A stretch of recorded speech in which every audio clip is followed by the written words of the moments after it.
Hare Krishna everyone and welcome back to the channel. पहले दिन के बाद अब कुरुक्षेत्र का युद्ध शुरू हो चुका था। एक ऐसा दिन जिसने युद्ध की दिशा और दशा दोनों बदल दी थी। दूसरे दिन की सुबह एक आवाज कुरुक्षेत्र में गूंज उठी। वो थी भीष्म पितामह की आवाज।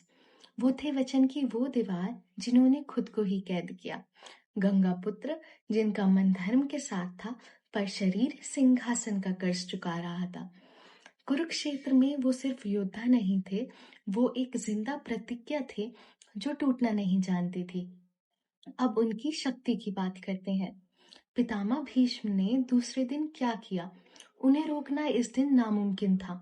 शंखनाद होते ही युद्ध की शुरुआत तेजी से हुई।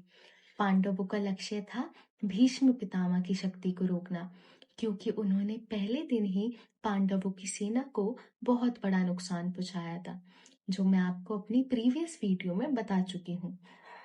कौरवों का लक्ष्य था पांडवों के मुख्य योद्धाओं, खासकर अर्जुन और भीम को घेरना। पांडवों ने सरस पक्षी व्यू बनाया। सरस पक्षी व्यू में बर्ड की तरह गोल गोल घूमकर खड़े होते हैं। बाहर से अंदर जाना बहुत कठिन होता है और अंदर से बाहर निकलना भी बहुत मुश्किल होता है। इस व्यू के बनाने का उद्देश्य था तेजी से हमला करना और दुश्मन को किनारों से घेरना। और दूसरी तरफ कौरवों ने बनाया था शकट व्यू, जो कि एक मजबूत बैलगाड़ी के आकार का था, जिसका उद्देश्य था अपनी सेना को डिफेंड करना और दुश्मन के हमले को झेलना। युद्ध शुरू होते ही भीष्म पितामह का रथ इतनी तेजी से घूम रहा था कि पांडव सेना समझ नहीं पा रही थी कि कहां से हमला हो रहा है। उन्होंने अकेले ही पांडवों के सरस पक्षी व्यू को चीर दिया। उनकी शक्ति देखकर दुर्योधन और गुरु द्रोणाचार्य भी दंग रह गए कि वो इतने शक्तिशाली हैं। द्रुपद पुत्र श्वेत पांडव सेना के वीर थे। पहले दिन के अंत तक श्वेत भीष्म के मुख्य विरोधी थे, लेकिन दूसरे दिन उन्होंने श्वेत को अंत में बुरी तरह घायल कर दिया और वो रणभूमि में वीर गति को प्राप्त हुए। उनका मरना पांडव सेना के लिए बहुत बड़ा झटका था। कंबोज के राजा पांडवों के एक शक्तिशाली सहयोगी राजा थे। भीष्म के शक्तिशाली हमलों के दौरान उन्हें कौरवों के मुख्य योद्धाओं ने घेर लिया और वो मारे गए। पांडवों की और भी कई छोटे छोटे राजा मारे गए, खासकर भीष्म पितामह के विराट रूप के सामने। और कौरव सेना के भी योद्धा मारे गए, मगर सभी मुख्य योद्धा सुरक्षित थे। मद्र देश के राजा शल्य के कुछ सहयोगी जो कौरवों के पक्ष में थे वो मारे गए, क्योंकि उनका मुकाबला पांडवों के मुख्य योद्धाओं जैसे भीम और सत्यकी से हुआ था, जिसमें इन्हें हार मिली। अर्जुन और भीष्म पितामह के बीच एक लंबा और गंभीर युद्ध हुआ। उनका निशाना, उनकी गति, उनकी शक्ति से सबसे बड़ा नुकसान पांडवों को इसी दिन हुआ। उनके प्रहारों के सामने अर्जुन कमजोर पड़ने लगे। अर्जुन जो पहले दिन युद्ध से डर रहे थे, अब हार की कगार पर खड़े थे। और यही वजह बनी भगवान कृष्ण के संकल्प के भंग होने की। भगवान कृष्ण ने युद्ध शुरू होने से पहले वचन लिया था कि वो युद्ध में कोई भी शस्त्र नहीं उठाएंगे, वो सिर्फ अर्जुन के सारथी बनेंगे।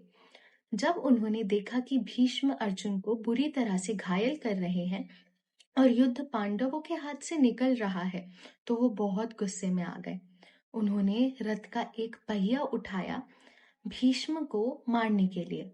अर्जुन तुरंत रथ से उतरे और दौड़कर भगवान कृष्ण के चरणों में गिर गए और उन्हें रोका। अर्जुन ने विनती की कि वो अपना वचन ना तोड़े और अब वो अपनी पूरी शक्ति से लड़ेंगे। भगवान कृष्ण ने जो पहिया उठाया वो लोहे का बाहरी रथ का चक्र था। उसके किनारे तेज नुकीले और खून से रंगे हुए थे। भगवान कृष्ण ने उसे शस्त्र की तरह ऊपर उठाया। उनकी आंखों में क्रोध नहीं था, बल्कि धर्म की ज्वाला थी। भगवान कृष्ण का वो पहिया उठाना सिर्फ पितामह भीष्म को मारने के लिए नहीं था, बल्कि अर्जुन को उनकी जिम्मेदारी याद दिलाने के लिए था।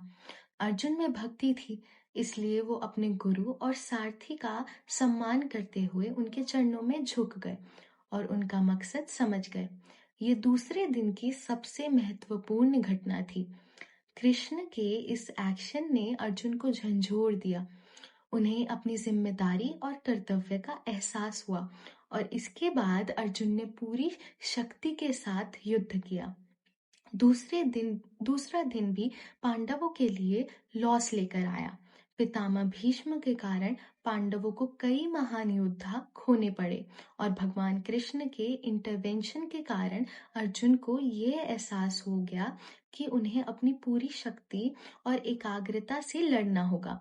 रथ का पहिया उठाकर कृष्ण ने अर्जुन को धर्म का एहसास दिलाया, क्योंकि युद्ध जीतना नहीं, सत्य की रक्षा ही वो मूल मंत्र था जो यहाँ काम आया। अब नेक्स्ट वीडियो में देखते हैं तीसरे दिन क्या हुआ। क्या पांडव इस नुकसान से उभर पाए और क्या कौरवों ने भीष्म पितामह की शक्ति को और ज्यादा इस्तेमाल किया। Don't miss the next video because the biggest challenge is yet to come. Video पसंद आई हो तो लाइक करें और चैनल को सब्सक्राइब करना ना भूलें। धन्यवाद। जय श्री कृष्णा।